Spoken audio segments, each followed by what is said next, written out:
നമ്മുടെ പ്രധാനമന്ത്രി കന്യാകുമാരിയിൽ വിവേകാനന്ദ പാറയിൽ അവിടുത്തെ പ്രാർത്ഥനാ മണ്ഡപത്തിൽ മൗനവ്രതത്തിൽ ധ്യാനത്തിലിരിക്കുകയാണ്. എന്താണ് ഈ വിവേകാനന്ദ പാറയുടെ പ്രാധാന്യം?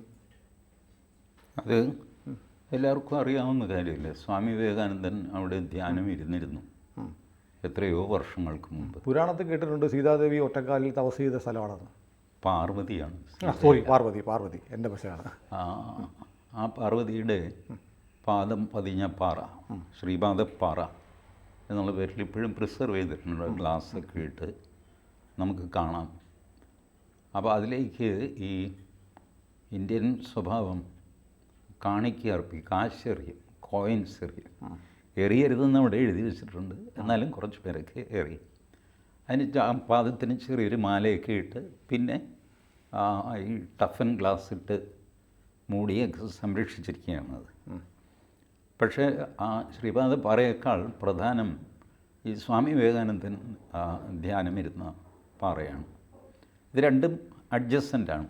ഒരു ശ്രീപാദ പാറ ചെറിയത്, കുറച്ചുകൂടെ വലുത് വിവേകാനന്ദ പാറ. അപ്പോൾ ആ പാറയിലൊരു ധ്യാനമണ്ഡപമുണ്ട്. അവിടെയാണ് വിവേകാനന്ദൻ ഇരുന്നിരുന്നത് എന്ന് വിചാരിക്കുന്നു.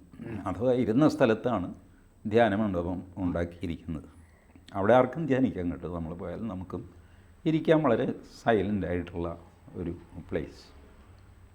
അതുകൂടാതെ വിവേകാനന്ദൻ്റെ പ്രതിമയും ഇതുമൊക്കെ ആയിട്ട് സെപ്പറേറ്റ് സെക്ഷനുണ്ട്. അതും ഇതും തമ്മിൽ ബന്ധമില്ല. കാരണം അവിടുത്തെ ബഹളം ഇപ്പുറത്തേക്ക് വരുമല്ലോ. ഇത് കംപ്ലീറ്റ് ഏകദേശം സൗണ്ട് പ്രൂഫ് പോലെയാണ്. എന്നാലും കടൽക്കാറ്റിൻ്റെ ശബ്ദം നമുക്ക് കേൾക്കാം, അത് ഒഴിവാക്കാൻ പറ്റില്ല. അപ്പോൾ അങ്ങനെയുള്ളതാണ് വിവേകാനന്ദ സ്മാരകം. ഈ സ്മാരകം പ്രാക്ടിക്കലി RSSൻ്റെ ഒരു ട്രസ്റ്റിൻ്റെ കയ്യിലാണ്. പലരും വിചാരിക്കുന്നു ഇതൊരു സർക്കാരിൻ്റെ പബ്ലിക്കാണ്. ഇപ്പോൾ അവിടെ ആ കടത്ത് നേരത്തെ ഇവർ തന്നെ, ഈ ട്രസ്റ്റ് തന്നെയാണ് നടത്തിക്കൊണ്ടിരുന്നത്, കന്യാകുമാരിയിൽ നിന്ന് പാറയിലേക്ക്. ഇപ്പോൾ അത് പൂബുഹാർ ഷിപ്പിംഗ് കോർപ്പറേഷൻ, തമിഴ്നാട് സർക്കാരിൻ്റെ ആണ് ബോട്ടും ബോട്ട് ജെട്ടിയുമില്ല. അപ്പോൾ അങ്ങനെ സർക്കാരിന് സ്റ്റേക്ക് ഉണ്ട് അതിൽ, അബ്സല്യൂട്ട്ലി പ്രൈവറ്റ് അല്ല. അതുണ്ടാക്കിയത് ഈ നടത്തിപ്പ് പ്രൈവറ്റ് ആണെങ്കിലും the thing is open for public, എല്ലാവർക്കും. അവിടെ വിവേകാനന്ദ കേന്ദ്രം എന്ന് പറഞ്ഞിട്ട് ഒരു 88 ഏക്കർ സ്ഥലത്ത് വലിയൊരു കോമ്പൗണ്ടുണ്ട്.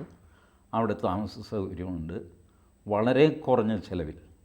അതായത് ഈ വിവേകാനന്ദ നമ്മുടെ കന്യാകുമാരിയുടെ ടിപ്പിൽ നിന്ന് ഏകദേശം 1 കിലോമീറ്റർ വടക്കോട്ട് മാറിയാണ് ഈ വിവേകാനന്ദ കേന്ദ്രം.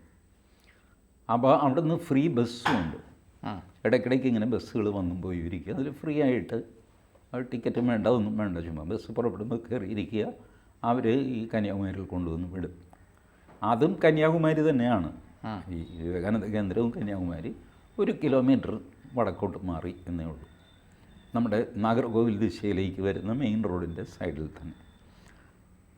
പല രീതിയിലുള്ള താമസ സൗകര്യങ്ങൾ, single room, double room, family room, 4 പേർക്ക്, 5 പേർക്ക്, 6 പേർക്കൊക്കെ ഉള്ള ഇതുണ്ട്. വലിയ കോമ്പൗണ്ടുണ്ട്. അവിടെ ഇതിൻ്റെ സ്ഥാപകൻ ഏകനാഥ് ജി റാനഡെ എന്ന് പറയും. ഏകനാഥ് റാനഡെ RSS പ്രചാരകനായിരുന്നു. അദ്ദേഹമാണ് ഇതിനു വേണ്ടി എഫർട്ടെല്ലാം എടുത്തിട്ട് ഈ സംവിധാനങ്ങൾ മുഴുവൻ ഉണ്ടാക്കിയതും വിവേകാനന്ദൻ്റെ പ്രതിമ ഉണ്ടാക്കിയതും. അവിടെ ഡിസ്പ്യൂട്ട് ഉയർത്തിയിരുന്നു ക്രിസ്ത്യാനികൾ. അവിടെ കുരിശ് മറ്റോ വെച്ചു. കാരണം ഈ വിവേകാനന്ദ പാറയിൽ അദ്ദേഹത്തിൻ്റെ പ്രതിമ വയ്ക്കാൻ പ്ലാൻ ചെയ്യുന്നു എന്ന് അറിഞ്ഞിട്ട് അവിടുത്തെ ക്രിസ്ത്യാനികൾ, അവിടെ കംപ്ലീറ്റ് കൺവേർട്ടഡ് ക്രിസ്ത്യൻസാണ്, പിന്നീടുണ്ടായ ക്രിസ്ത്യൻസാണ്. അപ്പോൾ അവർ കൊണ്ടുപോയി ഒരു കോൺക്രീറ്റിൻ്റെ കുരിശ് വെച്ചു. അപ്പോൾ അത് പ്രശ്നമായി. ആ കോൺക്രീറ്റ് കുരിശ് തകർക്കാനായിട്ട് നമ്മുടെ വെള്ളയിൽ, കോഴിക്കോട് വെള്ളയിൽ, പിന്നെ തലശ്ശേരി, ഈ കടപ്പുറത്തു നിന്നുള്ള മുക്കുവന്മാരായ സ്വയം സേവകരാണ് അത് തകർക്കാനായിട്ട് പോയത്. സെലക്റ്റഡ് ആൾക്കാർ. കാരണം അവിടെ കടൽ വളരെ പ്രക്ഷുബ്ധമാണ്. വലിയ സാമർഥ്യമുള്ളവർക്ക് മാത്രമേ വിവേകാനന്ദ പാറയിലേക്ക് പോകാൻ പറ്റുള്ളൂ. ഇപ്പോഴും നമ്മൾ അത് കടക്കുമ്പോൾ അറിയാം, ആ ബോട്ട് കംപ്ലീറ്റ് ഇങ്ങനെ എടുത്തിട്ട് അമ്മാനമാടിയാണ് നമ്മളെ അക്കരയ്ക്ക് കൊണ്ടുപോയി ചേർക്കുന്നത്. എവിടെയെങ്കിലും പിടിച്ചില്ലെങ്കിൽ തെറിച്ചു പോകും നമ്മൾ. അപ്പോൾ അങ്ങനെയുള്ള കടലിൽ ഇറങ്ങി പാറയിൽ കയറിയിട്ട് ഈ കുരിശടിച്ച് പൊട്ടിക്കുക, അത് പരമരഹസ്യമായിട്ട് ചെയ്യുക. ഇതായിരുന്നു ഇവരുടെ ദൗത്യം. അവരത് സക്സസ്ഫുള്ളി ചെയ്തു. പാറയിൽ കയറി ഈ കോൺക്രീറ്റിൻ്റെ കുരിശ് അടിച്ച് പൊട്ടിച്ചിട്ട് തിരിച്ച് നീന്തി കരയ്ക്ക് വന്നിട്ട് രഹസ്യമായിട്ട് തിരിച്ച് തലശ്ശേരിക്ക് പോയി. ഒരു ലക്ഷ്മണൻ ചേട്ടനൊക്കെ അടുത്ത കാലത്ത് വരെ ഉണ്ടായിരുന്നു. ഞാൻ അവിടെ പോകുമ്പോഴൊക്കെ ലക്ഷ്മണൻ ചേട്ടനെ കാണുകയൊക്കെ ചെയ്യും. ലക്ഷ്മണൻ ചേട്ടൻ അവിടുത്തെ എംപ്ലോയി ആയിട്ട് പിന്നെയും തുടർന്നു അവിടെ തന്നെ. അവർ 4-5 പേരുണ്ടായിരുന്നു അവർ. അപ്പോൾ പിന്നെ കേസായി. കോടതിയിൽ പോയി കഴിഞ്ഞാൽ ആദ്യം കോടതി ചെയ്യുന്നത് ഒരു ഇഞ്ചങ്ഷൻ കൊടുക്കും, തൽസ്ഥിതി തുടരട്ടെ എന്ന് പറയും. അപ്പോൾ ഈ വിവേകാനന്ദ സ്മാരക കമ്മിറ്റി ആദ്യം ഈ കുരിശ് വെച്ച് ശരിയല്ല എന്ന് പറഞ്ഞ് കോടതിയിൽ പോയി കഴിഞ്ഞാലും ഈ ഇഞ്ചങ്ഷൻ കിട്ടും. അപ്പം കുരിശ് അവിടെ നിൽക്കും. അപ്പോൾ അവർ തീരുമാനിച്ചു ഈ കുരിശ് പൊട്ടിച്ച് കളഞ്ഞിട്ട് മറ്റേ പാർട്ടി കോടതിയിൽ പോട്ടെ, അപ്പോഴും കോടതി സ്റ്റാറ്റസ് കോ പറയും. അപ്പോൾ കുരിശില്ലാത്ത സ്റ്റാറ്റസ് കോ വരും.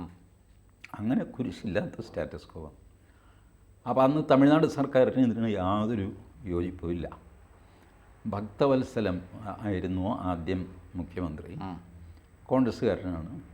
അദ്ദേഹം ഒട്ടും അനുകൂലിച്ചില്ല. ഏത് കുരിശ് വെച്ചതിനെയോ ഈ വിവേകാനന്ദ പാറയിലെ ഈ സ്മാരകം നിർമ്മിക്കുന്നതിന് എതിരായിരുന്നു ഭക്തവത്സലം. അപ്പോൾ അന്ന് ഇതിനു വേണ്ടി തമിഴ്നാട്ടിൽ ശ്രമിച്ചുകൊണ്ടിരുന്ന ആൾക്കാർ ഈ ഗുരുജി ഗോൾവൽക്കറെ വന്ന് കണ്ടു. RSS ഇടപെട്ടാലേ കാര്യം നടക്കുകയുള്ളൂ, ഞങ്ങൾ വിചാരിച്ചാൽ നടക്കില്ല എന്ന് പറഞ്ഞാൽ അവർ 6-7 പേര് നാഗ്പൂർ വന്നിട്ട് ഗുരുജിയെ കണ്ടു. ഇത് ഏകനാഥജി റായുടെ തന്നെ A history of Swami Vivekananda rock memorial എന്ന് പറഞ്ഞ അദ്ദേഹത്തിൻ്റെ ഒരു പുസ്തകമുണ്ട്.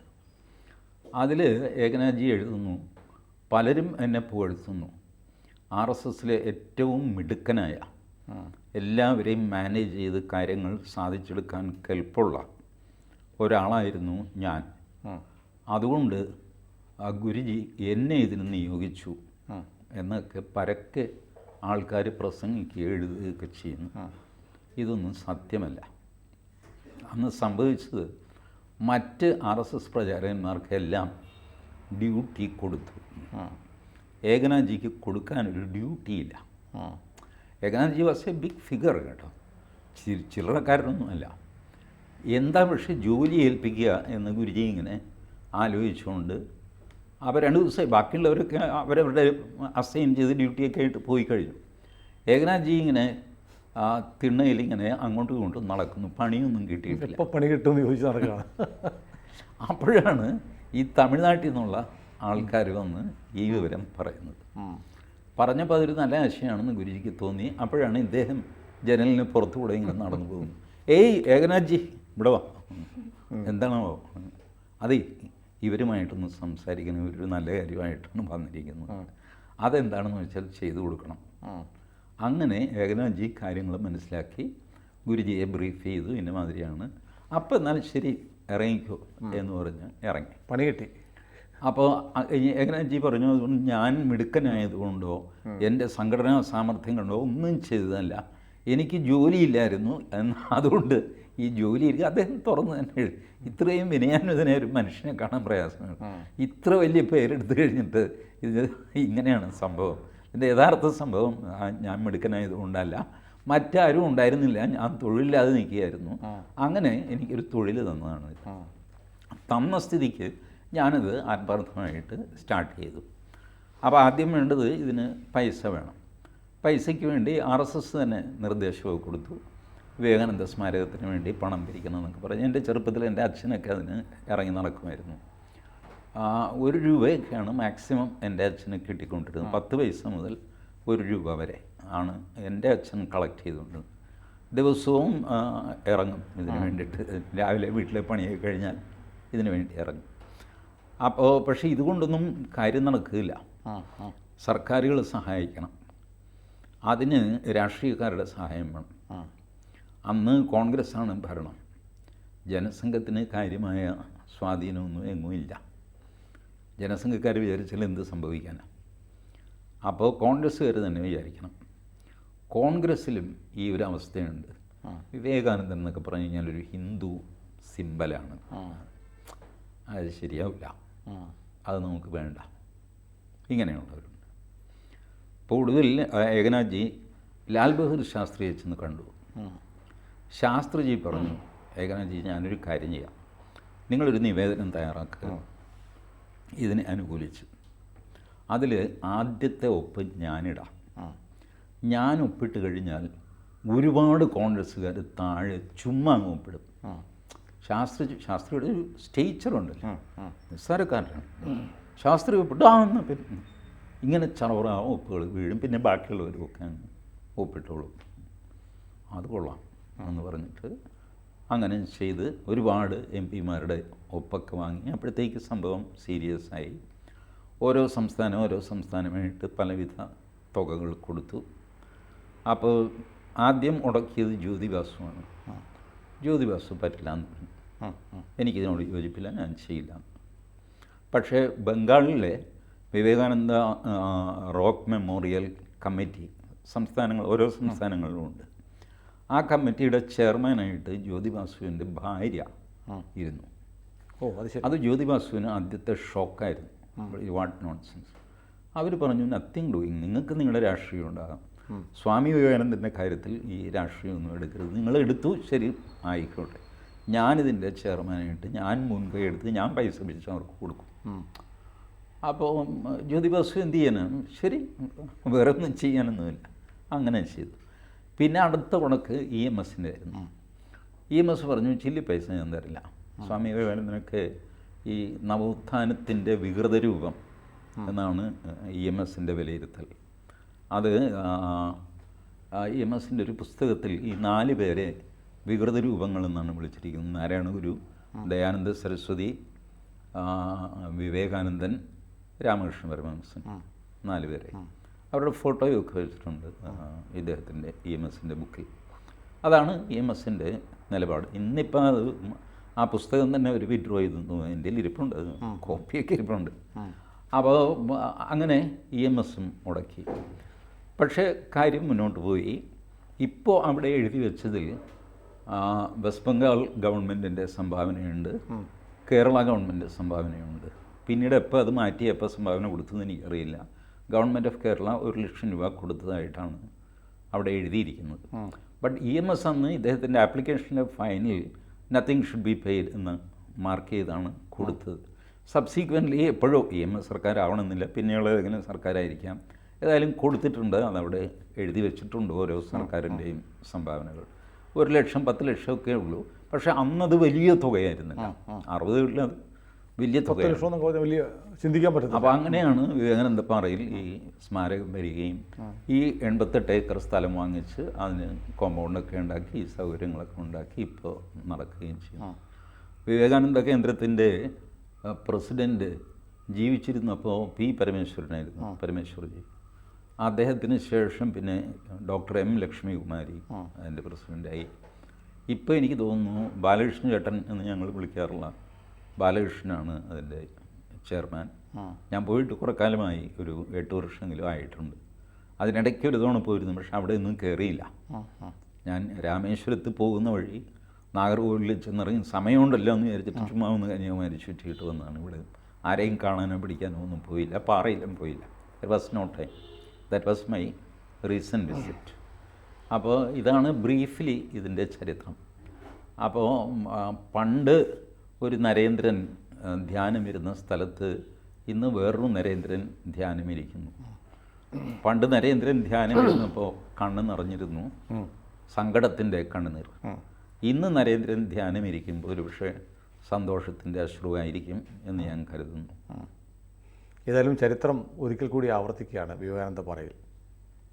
ഒരു കാര്യം കൂടെ ചോദിച്ചോട്ടെ, സ്വാമി വിവേകാനന്ദൻ കടൽ നീന്തി കിടന്നല്ലേ അങ്ങോട്ട് പോയത്? എന്തായിരുന്നു അദ്ദേഹത്തിൻ്റെ പ്രചോദനം?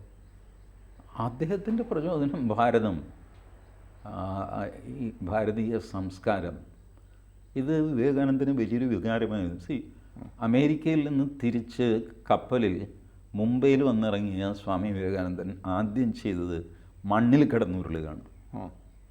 ഭാരതത്തിൻ്റെ മണ്ണിൽ ചുമ്മാ ഉരുളുന്നു ഭ്രാന്തനെ പോലെ. 2-3 തവണയായി കഴിഞ്ഞപ്പോൾ ആൾക്കാർ ഈ ഭൂതാവിഷ്ടനെ പോലെ എൻ്റെ മണ്ണ് എന്ന് പറഞ്ഞു. അതായിരുന്നു അദ്ദേഹത്തിൻ്റെ ദേശീയ വികാരം. അപ്പം അതുകൊണ്ട് അദ്ദേഹത്തിന് ഈ കടലോ പ്രശ്നമോ ഇതൊന്നും വലിയ കാര്യമൊന്നുമല്ല. ലക്ഷ്യബോധമുണ്ട്. അവിടെ ആ പാറയിൽ പോയിട്ട് അവിടെ നിന്ന് ഹിമാലയം വരെ വിഷ്വലൈസ് ചെയ്യാം. നിങ്ങൾക്ക് കാണാൻ പറ്റില്ല, ബട്ട് വിഷ്വലൈസ് ചെയ്യാം. ഇങ്ങേയറ്റത്തുനിന്ന് അങ്ങേയറ്റം വരെ. അങ്ങേയറ്റത്തുനിന്ന് അങ്ങേയറ്റം വരെ. പുതിയ നരേന്ദ്രൻ്റെ മനസ്സിൽ എന്തായിരിക്കും ടി ജിക്ക് തോന്നുന്നു? ഇത് തന്നെയായിരിക്കും. ഇവർ വെറുതെ ഭയപ്പെടുന്നതാണ്. തെരഞ്ഞെടുപ്പിനെ സ്വാധീനിക്കും. ഇനി സ്വാധീനിക്കുമെങ്കിൽ സ്വാധീനിക്കും. വാട്ക്കാനുണ്ട്. ഭാരതീയത എന്ന് പറയുന്നത് ഓരോ ഭാരതീയനെയും സ്വാധീനിക്കേണ്ടത് തന്നെയാണ്. അത് ഈ അന്ന് വിവേകാനന്ദ സ്വാമിക്കുണ്ടായതുപോലെ അതേ വികാരം ഈ മണ്ണിനോട് ഓരോ ഭാരതീയനും ഉണ്ടാകുന്ന ഒരു ദിവസം വരും. അന്നായിരിക്കും ഭാരതത്തിൻ്റെ സുദിനം. ആ സുദിനത്തിൻ്റെ തുടക്കം ഇവിടെ വിവേകാനന്ദ പാറയിൽ നിന്ന് ആരംഭിക്കുകയാണ്. ഇല്ല, അതൊക്കെ അന്ന് ആരംഭിച്ചു കഴിഞ്ഞു. തുടങ്ങിക്കഴിഞ്ഞു. അതിൻ്റെ പ്രവേഗം ചിലപ്പോൾ കൂടുമായിരിക്കും. അതെ. കൂടുതൽ വാർത്തകളും വിശേഷങ്ങളും നിങ്ങളിലേക്ക് എത്താൻ ABC മലയാളം സബ്സ്ക്രൈബ് ചെയ്യുക, ബെൽ ബട്ടണും അമർത്തുക.